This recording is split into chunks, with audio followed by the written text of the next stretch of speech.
Добро пожаловать в мой канал.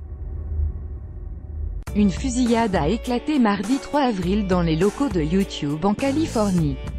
Justin Sullivan, Getty Images North America, AFP. Une femme a blessé par balle 3 personnes dont une très grièvement, mardi au siège de YouTube près de San Francisco. Âgée de 39 ans, elle se serait ensuite donné la mort. Cette page n'est malheureusement plus disponible. Sur Facebook ou Instagram, peu de traces subsistent désormais de Nassim Najafi Agdam.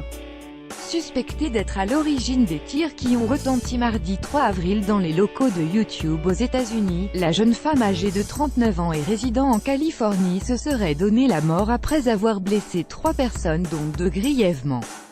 Militante de la cause végane et originaire d'Iran, elle était particulièrement active en ligne. Le site internet de la suspecte en revanche restait accessible aux internautes au lendemain du drame. Si ces motivations font l'objet d'une enquête de police, plusieurs textes et images publiés sur le web livrent quelques éléments sur ces griefs à l'encontre de la plateforme vidéo. Censure et vidéos filtrées. Sur Instagram, Nassim Najafi Agdam se décrivait comme athlète, artiste, comédienne, poète, mannequin, actrice ou encore productrice. Suivie par plus de 50 000 personnes sur ce réseau, la jeune femme possédait 4 chaînes YouTube, une en anglais, une en farsi ou encore une en turc, et un compte entièrement dédié sur Instagram à la cause animale et végane. Sous les photographies surannées de la suspecte posant aux côtés d'un lapin ou d'un lion, 2 textes font état de la censure dont s'estimait victime Nassim Agdam. The suspected shooter in today's YouTube incident has been identified.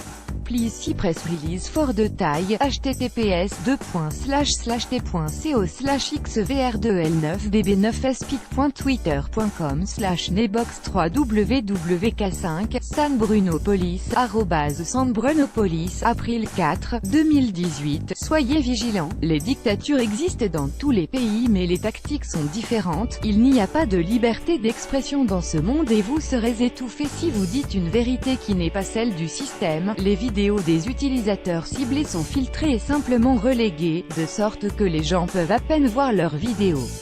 Il n'y a aucune opportunité de croissance sur YouTube ou n'importe quel autre site de partage de vidéos. Votre chaîne évoluera uniquement s'il souhaite la voir se développer, peut-on lire sur son site. Capture d'écran du site de la suspecte présumée de la fusillade qui a éclaté le 3 avril 2018 dans les locaux de YouTube.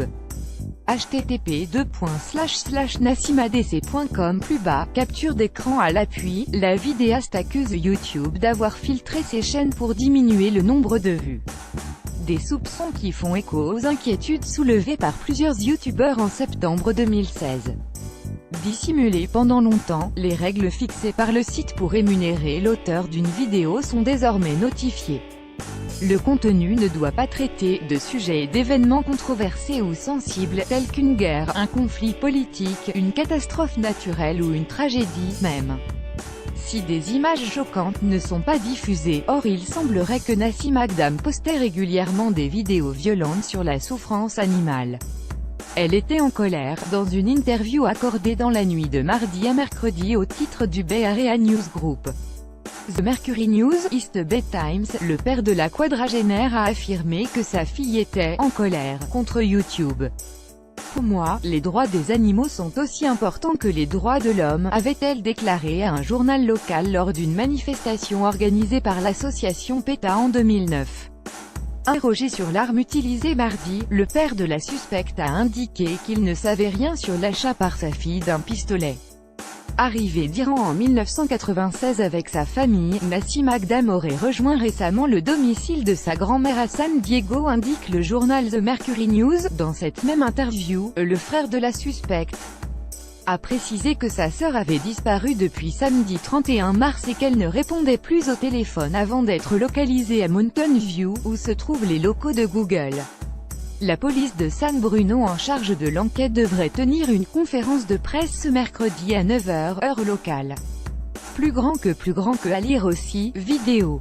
Californie, une femme ouvre le feu au siège de YouTube puis se suicide, faisant 3 blessés. Plus grand que à lire aussi, vidéo.